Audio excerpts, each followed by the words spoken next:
राम राम सबको। एक गांव में एक बुढ़िया रहती थी और वह डेली मिट्टी का गणेश बनाती और उस गणेश की पूजा करती थी।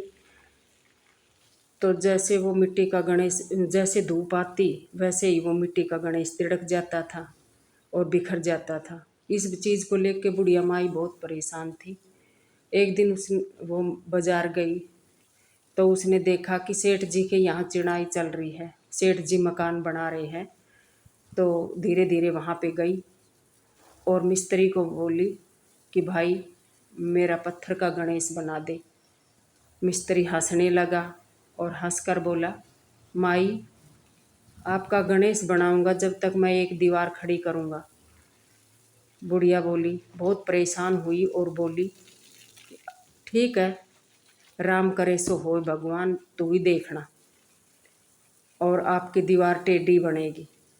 ऐसा कहकर वहाँ से चल दी।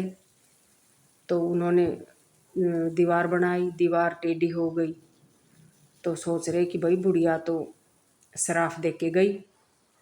अब शाम को आए सेठ जी।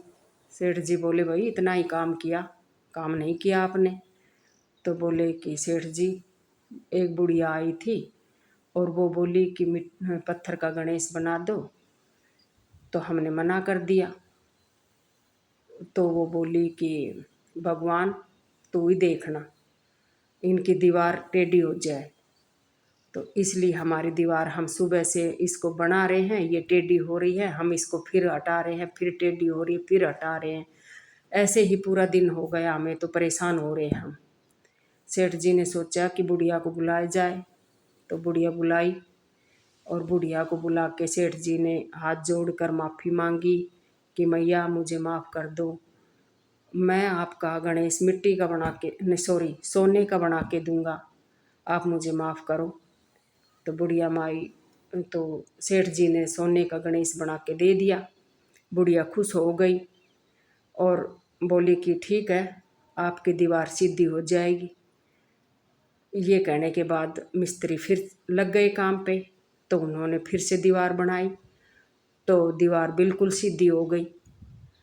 तो दोस्तों, इस कहानी का मतलब ये है कि भगवान पर अगर आस्था है, विश्वास है, श्रद्धा भाव से भगवान की भक्ति करते हो तो भगवान अपनी मनुष्य की सभी मनोकामना पूरी करते हैं और सारी इच्छाएं पूरी होती है।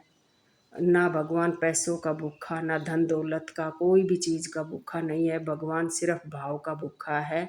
इसलिए श्रद्धा भाव से भगवान की भक्ति करोगे तो सब कुछ मिलेगा। ऐसा कुछ नहीं है जो नहीं मिलता।